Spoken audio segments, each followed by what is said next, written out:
It should be the way that I start my interviews. That'd be great. Who made you do that? I mean, because I've done so many interviews, and there is that aspect sometimes, especially if you're doing something, if you're trying to promote an album, you do run into people that are like, you can kind of see that they had to do it. Sure, when you're talking to somebody at like the Tampa Alt Weekly and you're in the van and you're just like... Something like that. I mean, the landscape has changed a lot, and I don't do that many interviews now, so... But I think it's a perfectly legitimate question. Who put you up to this? You've been doing this music thing for a long time now. Yeah, my entire adult life. Yeah. You were pretty young when you started too. I mean, are you surprised that people are still interested, that you're coming out, that you can tour? And yes, but no. Okay. Because no in the sense that I'm a music fan. And kind of the amazing thing about music is that how there is almost so much room for all levels of acts, you know, and especially the longer you do it and you realize how really complex the musical landscape is, and how there's all these pockets of people who listen to this and who listen to that. And, I feel like I'm always finding out about somebody who's like, oh, you've never heard of this guy? Well, yeah, he's huge. And you realize that there are musicians that manage to just keep it going and survive, like maybe under the radar or under a different radar or whatever. So as a music fan, I do understand why someone like me would be able to stick around for a while. Mm-hmm. And I do it it's a very modest, I kind of live like a sort of middle class dad life. I've got this comfortable, but always kind of on the edge of catastrophe, I'm never quite comfortable enough, because especially once you have children and things, that becomes like it's not about comfort even anymore. It becomes about just like, I don't want to be like super crass about it, but is there, there must be times where it's like, yeah, things are a little thin now. Maybe it's time for a Dinosaur tour. Maybe it's time for like a Sebadoh tour. Yeah. I guess, yeah, it is. It's weird to be a middle class musician. It's an odd place to be in because because you do have to go. Because things that, if I was just a guy making music and living in my apartment, it'd be a very easy life. Yeah.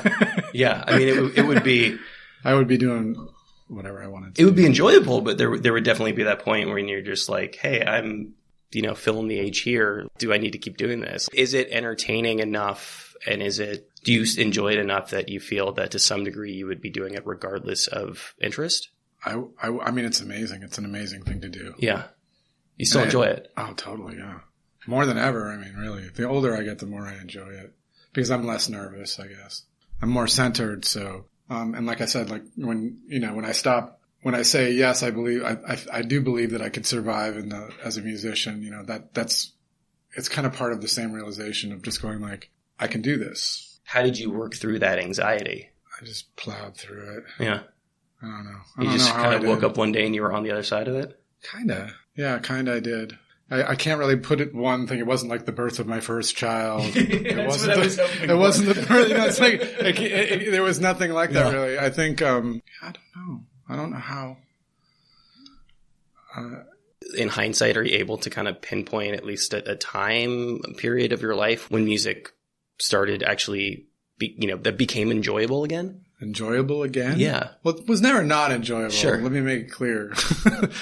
There was a time in the 2000s, I would say the early 2000s, where I was really struggling. But as far as being enjoyable, it's always enjoyable. My time had come and gone, as a musician. Yeah. Like I'd sort of peaked in the 90s. And one thing that I would just never do is make really difficult decisions. You know what I mean? I just wouldn't do that. Like there would be a time, there was a time when my band Sebadoh, it's like we were like really on the cusp of like not being huge, but at least like keeping up with like a band like Pavement or, even like Guided by Voices. There was a juncture where we could, but it was basically the decision that we had to make was we got to kick our drummer out of the band because we need a good drummer because our songs need to expand and we need to, musically we needed to do that. Which is a shift, right? It's a shift because we were always known as this kind of like lo-fi, group of friends that got, we had kind of a casual approach to things and, a casual approach to live performances and things like that. But there was definitely a point where I knew, even as a musician, that I would have to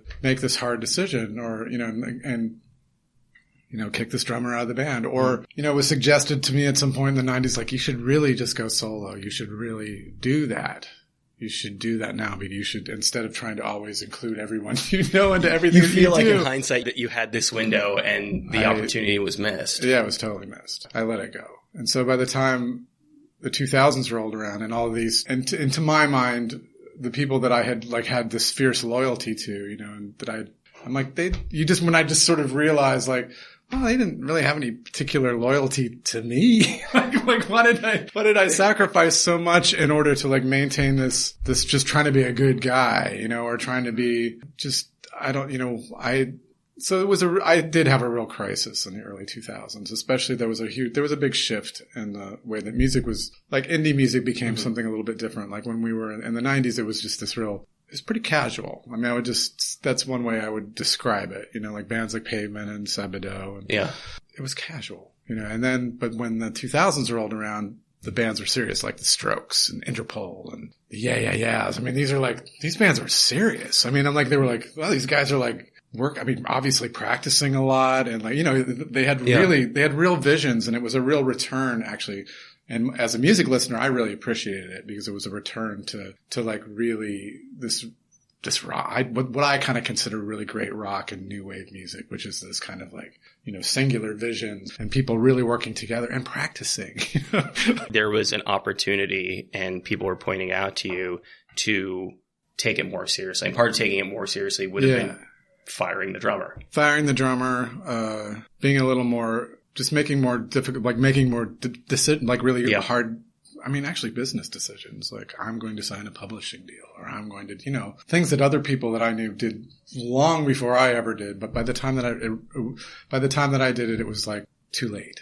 Because the music, all of the music business had changed actually very drastically. Everyone I talked to who was signed, who, was on a major in the 90s, tells me, at least in hindsight, that it felt different at the time. I think all the labels really saw the writing on the wall and were kind of scrambling to find the next big thing. So it was pretty clear at the time that there were these opportunities that were not going to come again in the same way. Yeah, and I didn't take Is regret the right word when you look back at these things, when you look back at these opportunities that were missed for any number of reasons? I mean, are you able to just kind of accept that that's just how things went? It's not healthy, obviously, to be up every night worrying about an opportunity that wasn't taken. And you seem to be in a pretty good place with your career in terms of the level that you're at. Yeah, I'm totally happy where I'm at as far as the music I make and where I'm at right now. But yeah, it's an interesting question. Is it really because in a way, I don't know. Yeah, regret's a heavy thing. I'd always really avoided ever saying I regretted anything for a very long time. I don't regret anything. Yeah. But now I definitely have a lot of regrets. They're about not specifically I wish I. When we start doing something, for me, when I started writing, we sort of model ourselves in the image of other people. And when our careers don't go the same way, it feels wrong. When we don't hit those, when we don't hit those heights, of radio success or something else. Mm-hmm. And I'm just trying to sort of get better. I hate throwing this word out because it's very trendy, but trying to be mindful about the successes that I've had. I mean, that's something definitely that I'm working on right now. Yeah, I don't know if I don't know. I never had really any big goals, and the goals that I did have were achieved really early on. I guess I bring that up to say, as an outsider, as somebody who's followed your career for a few decades, the solo stuff and also played a very important role in 3 very important bands of the era. When you add up Folk Implosion, Sebadoh, Dinosaur, all those things, it's seem to have had, from my perspective, have had a pretty successful career. Oh yeah. I mean, I would, from the outside, or like I said, just being, from my perspective as a music fan, yeah, it would be hard. It's I'm lucky.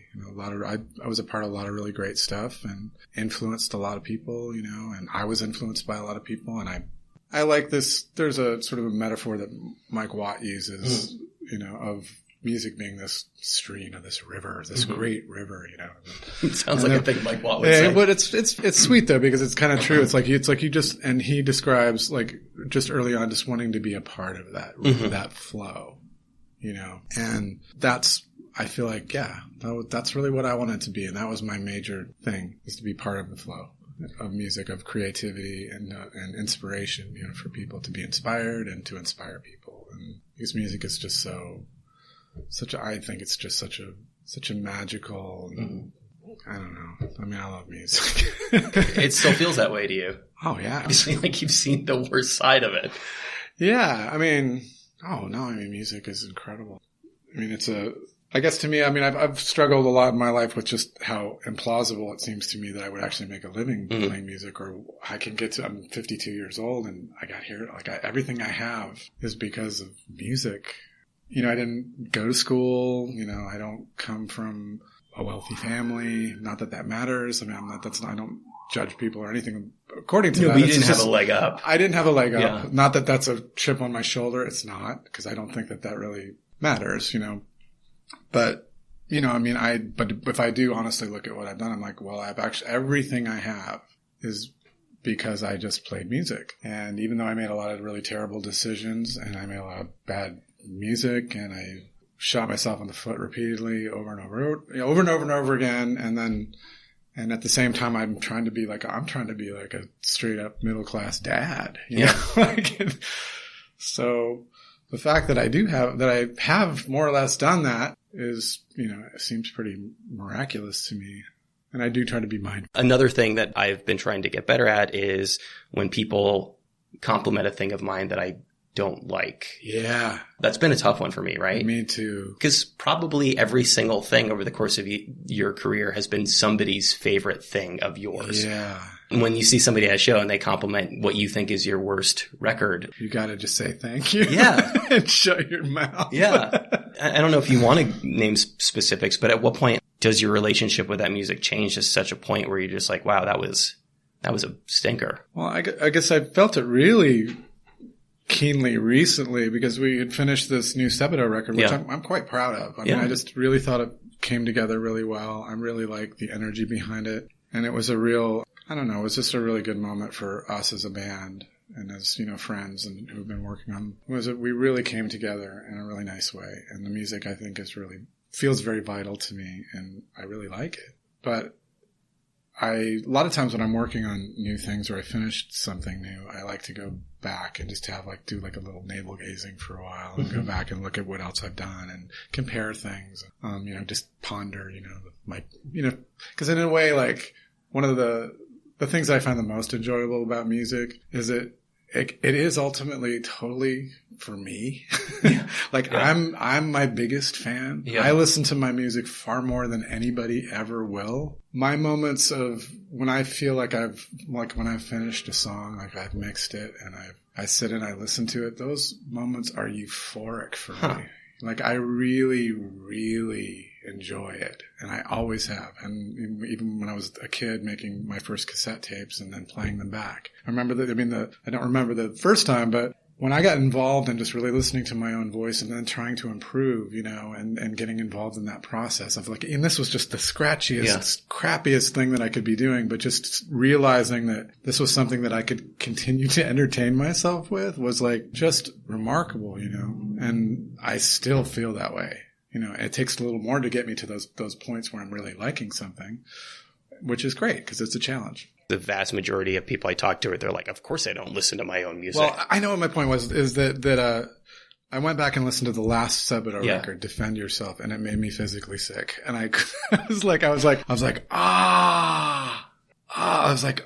and I heard all of the pain in the music, I guess, in a way. You went back to where you were when you recorded it? And I really felt it, and it's never happened to me like that viscerally ever. Like, I mean, I've listened to things and just had profound senses of like disappointment and been like, oh, you know, I'm disappointment in your and what I had done. Yeah. And like, oh, you know, I turned left when I should have turned right, you know, just this kind of, you know, but I just felt such a sadness when I listened to that record recently. And I've never felt such an intense regret about something. Again, regret's an interesting word. Not regret from the standpoint of you don't think it's a good record, but just that it's like hard to put yourself back in that place again. Well, actually, I think it's a bad record. You do think it's a bad record? Okay. You think you were you were too honest, or? I just don't like the playing. I don't like the way, I guess maybe it is that I put myself back in it because I remember how constricted I felt. Yeah. Because I was facing I was in the middle of a divorce. I was sitting in my little practice-based studio was in this woman's backyard, and she had just started dating my girlfriend's ex, who we had I mean, it was just, and I was trying to do overdubs for that record. And then I was also weighing, like, I was like, really wanted to describe why I was getting a divorce and all that stuff, but knowing it was almost like, it was so painful. And it was partly, but I feel like I can hear it in the there's a resistance in the performances. There's a lack of like clarity in the lyrics, and it just, you were too close. I was way too close. Yeah. And but I had to plow through and do it. I had to do it. And then the album, and that album cycle was extremely difficult. Like, you mean the touring? The touring was really hard. Like, Jason and I really, like, we were both, I mean, interestingly, like, he also ended up separating from his wife shortly after that. So we were both, like, coming to the end of these, like, very long-term relationships that had shaped us. Because that's one of the things that you really realize is, like, you can have these difficult relationships and you can get through and you can find a new plateau and stuff. But, like, if it's difficult, that difficulty will shape you. It will change you.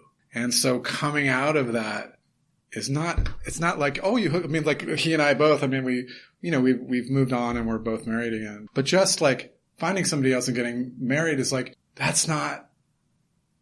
it doesn't all change when you find a new partner. Sure. You have to do this incredible inventory of like of how this difficult, challenging relationship that you carried on for decades shaped you. You would be doing a disservice to the next person you dated / married if you were looking at that in the way that like people have children to save marriages. Like that is. Which I try. I'm just going to name bad things. I'm going to name all the bad things people can do, and then you can nod if you've been through them. Again, like you think you're over something and you're not, and you need to exercise all those demons in order to have an even like remotely healthy relationship next time. Yeah. Oh no, it's like but anyway, Jason and I think we were kind of going through a similar. But it was not bringing us closer. Yeah. That's all I can say. It wasn't making you like sympathetic. Yourself was it was like we actually, I think we were both hitting, for lack of a better word, like epic points of our lives, where we were both, I'm in my I was almost 50, or I was in my late 40s at that point, and he was in his 40s as well, earlier. He's 6 years younger than me. But through that touring cycle, it was hard. It was just a really hard period. And the record was like, it was a decent record, I guess. And at least at the time it felt pretty good. And we did our touring, we did all that stuff. But when we came out of that, it was really hard. So how is this one different? Is it just that you're in a different and better place? Yeah.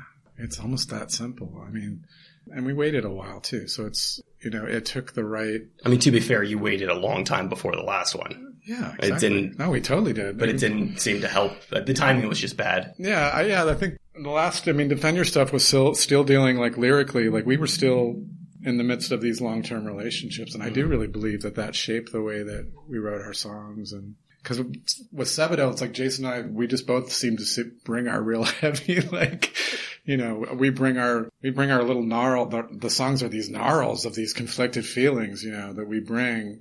And that was kind of what characterized, to me, like a lot of the Sebadoh records was like our gnarls and trying to pick apart these knots that we had created in our lives, through the songs. There's no way that you can kind of act those out every single night and not have them kind of manifest themselves a little bit in your personality. Maybe so, yeah. Maybe so. I mean, I definitely, but I think, this last period, it took a while, just to find the right time. But yeah, I don't know. When we came in to do this new record, I mean, we weren't really singing.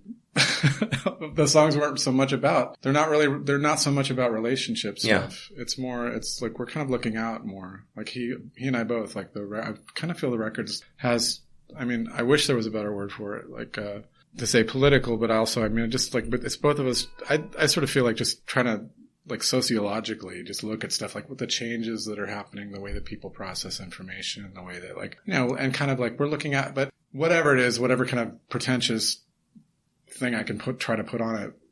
The point is that on this newer record, I think I feel that he and I both, for the most part on this record, are looking out more than we were before. And it adds like and then the way the playing on the record feels a lot lighter. It feels it's not a lighter record. It's actually a heavier record than we've done, but there's just air to it or something. It's interesting though that you say that, at least like thematically it's lighter when you're looking out, because to compare it to the last record of, having that distance and being able to look at yourself and realize that you were just like strained the entire time. God help us when the current administration is over, we're going to look back at this point in time and just be like, oh, we were just all really shitty to each other. We were just these like angry balls of just fear, like walking around and being crappy to each other. Yeah.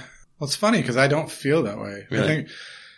I think when it all happened, like when there was this shift, I remember kind of reading something, people like, what do we do now? And somebody had written this piece about like, you know what, when you go out every day, make eye contact, be kinder to people. And I really somehow, for myself, like I really took that to heart because I think it wasn't a huge surprise. Like I won $100 I was on tour at the time and I won $100 from the Dinosaur Jr. guitar roadie because I said Trump was going to get elected.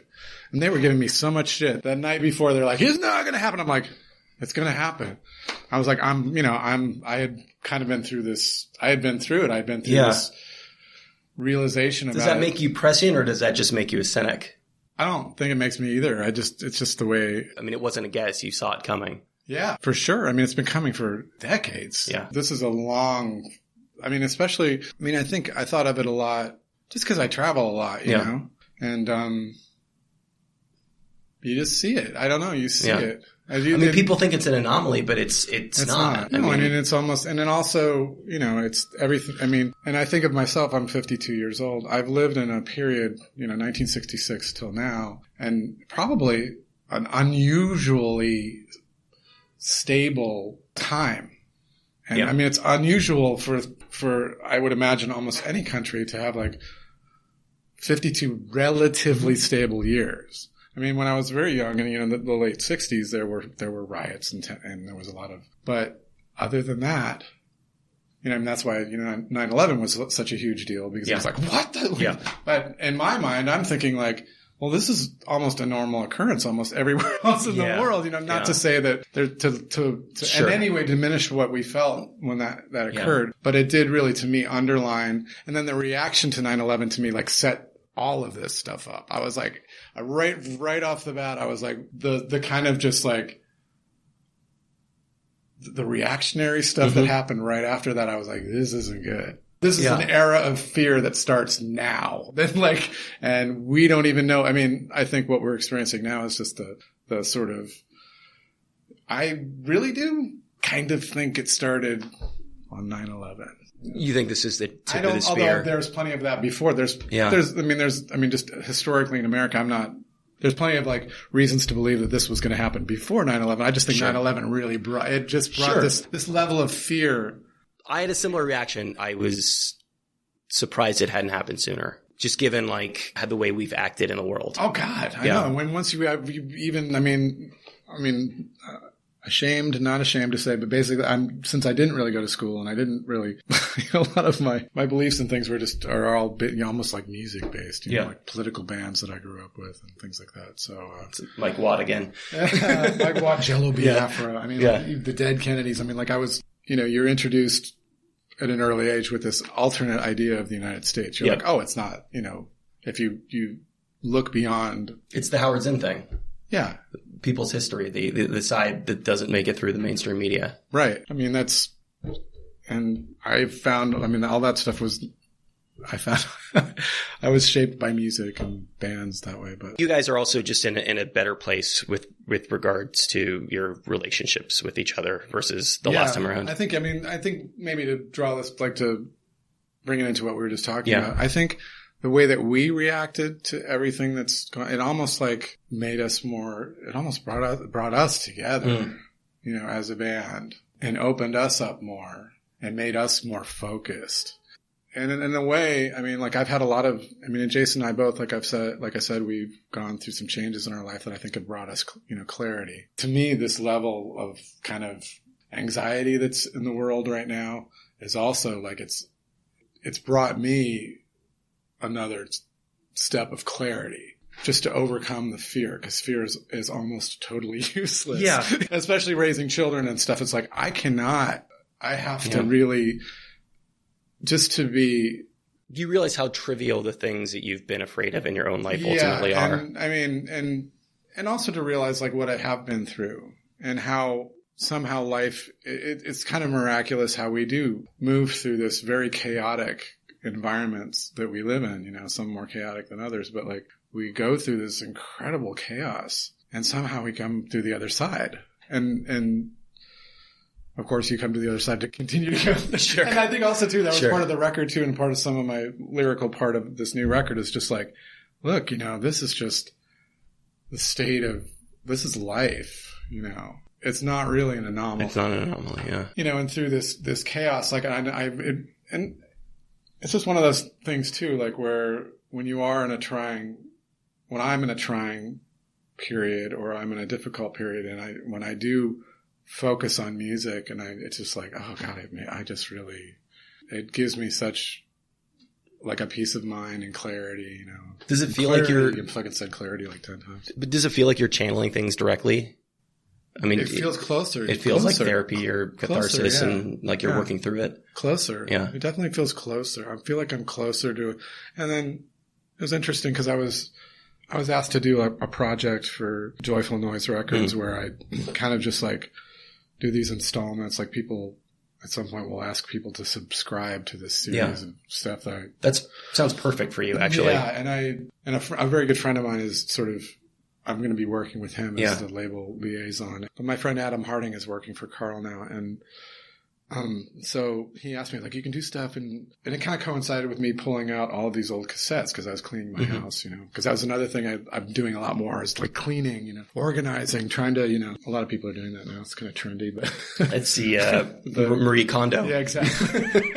Joyful noise, things that surround yourself with things that bring you joy. Mm-hmm. So I kind of was going through all these cassettes and then just listening to my very first like sound experiment. You've held on to everything, more or less. Yeah.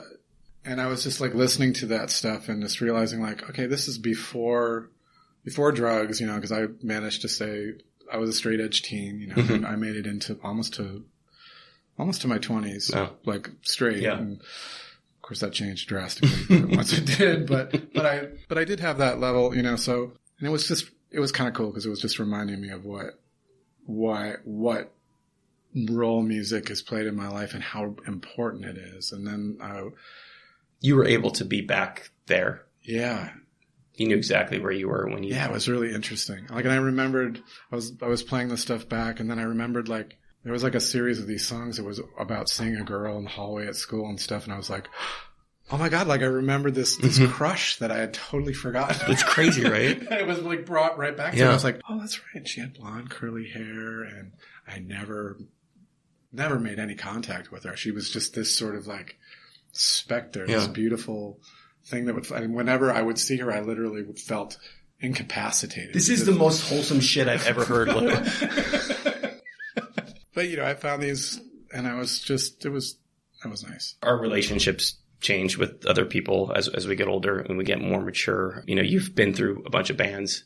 You've had some contentious relationships. Yeah. Do you feel that at this point in your life that you're better at sort of like navigating the bullshit when it comes to we're all in this together? Yeah. Yeah. I mean, I think, well, the interesting thing is I think I always thought I was really good at that or something. I'm good enough. I'm like, I was really earnest and it's like figuring out you're an alcoholic where at a certain point you're like, wait, there's a consistent problem here. Maybe I'm part of it. Maybe it's me. Yeah.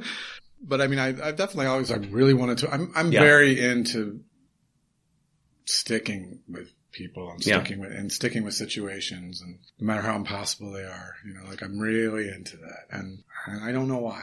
Like you're a loyal person. I'm a loyal person, but I mean, it's just part of kind of a makeup. But I think I don't know. I kind of had a really big realization with J Mascis. Like I rejoined the band and we were kind of cruising along and it was cool, but I was still just like, this is weird. I was at those shows and it was just like the two of you on either end of the stage and there wasn't there just wasn't much happening between the two of you. No, and there very well may never much happening between the two of us, but we reached a really critical period when we were starting to work on our second, post-reunion record. I think it was the second. It was called Farm. We were working on it, and when we came to the end, and Jay kind of like finished doing the vocals, and I got the mixes, and I freaked out.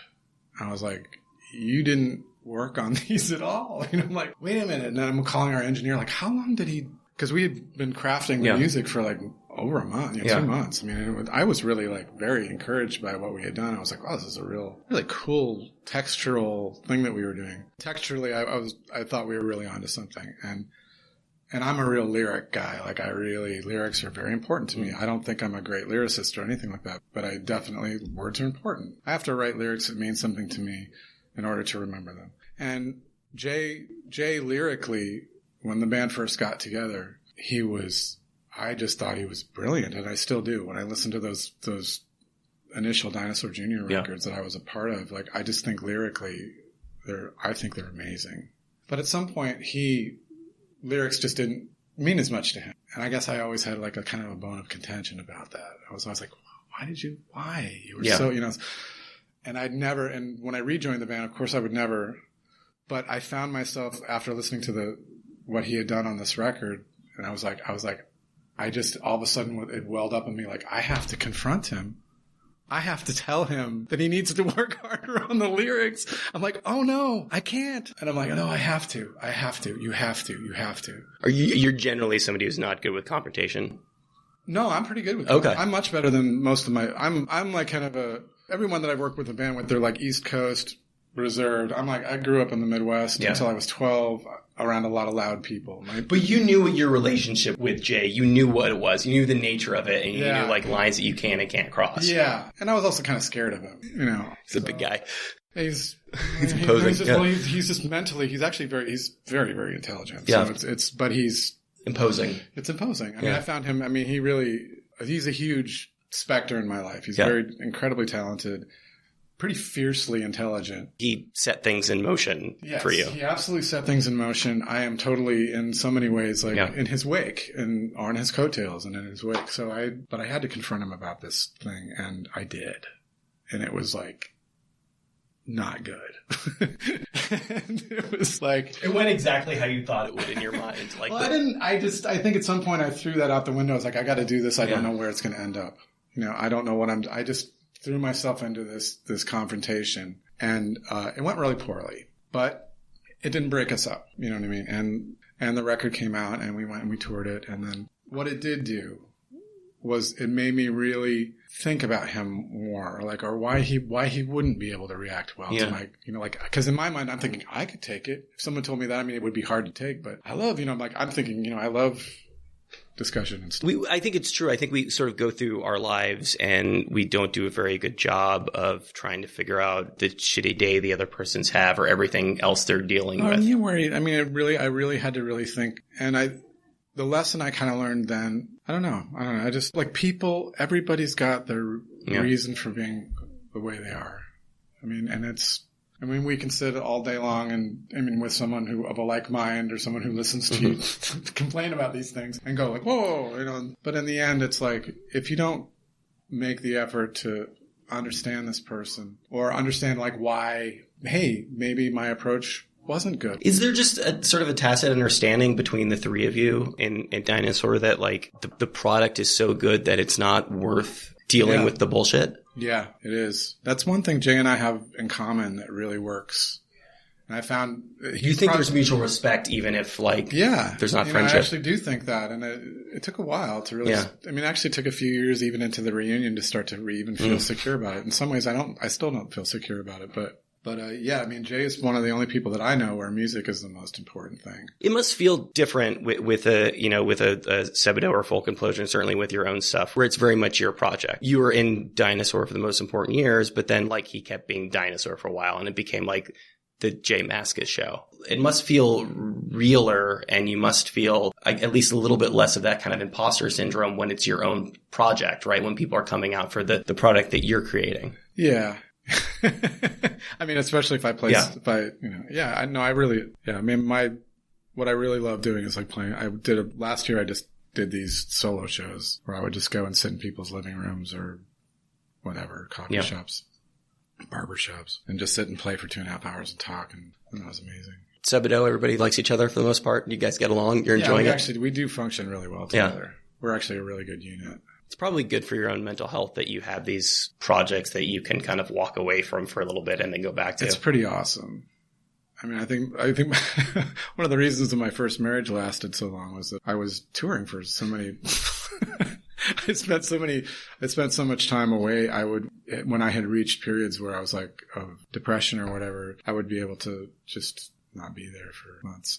Yeah, I mean, it's true. And I imagine that relationships and being in a band are very similar from the standpoint of you need to be away from it for a little while to realize it. You know, obviously, like when it's day number, whatever, in the bus or the van, like you want to kill these people. But then it's like, hey, it's been 4 years since we did a record. I really enjoyed that. Yeah. I have to say, though, all the people that I tour with, I've never really disliked any. I don't know whether I want to like pat myself on the back like I'm just not, I don't, because people get really, and I kind of just know, I guess maybe because I've been doing it since I was, my teens, it's like, you gotta spend 8 hours a day in a van with this guy. So you wouldn't say you dislike Jay, but just the two of you you don't hang out when you're not playing shows. I don't know how to start and maintain conversations with him. That's all.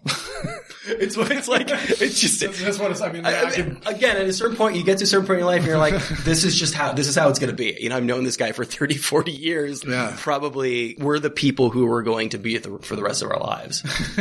Yeah. And Jay actually surrounds himself, like the people that work for Dinosaur Jr. are wonderful. And they, in a large part, they keep us going. And there's people that Jay does have great chemistry with. I'm just not one of them. When I was younger, maybe I thought that was because of something that was wrong with me, or I wasn't cool enough, or, he hated me, or, all of which could be true. But now I don't care. That was, of course, the great Luke Barlow. Thanks so much to him. What a pleasure speaking with him. I talked to him, probably like a decade ago, maybe longer. Whenever it was that Dinosaur Jr. first got back together, I interviewed him over the phone. So this was really wonderful to get a chance to be able to follow up with him in person. Really enjoyed that conversation. Thanks so much to Lou. You can check out Sebadoh's latest record, Act Surprise, out now on Danger Bird Records. Thanks to him. Thanks to you guys, as always, for listening to the program. If you like the show, there are a number of ways to support us. You can rate and review us on iTunes. We're on Google Podcasts and Spotify, YouTube now. Like us on Facebook. If you have any feedback, it's rwildcast@gmail.com. Follow us on Tumblr. That's rwildcast.tumblr.com. That's the first and best place to get all of your RIYL related information. And that's about all we got for this week. So stick around because we're going to be back just about this time next week with another episode of RIYL.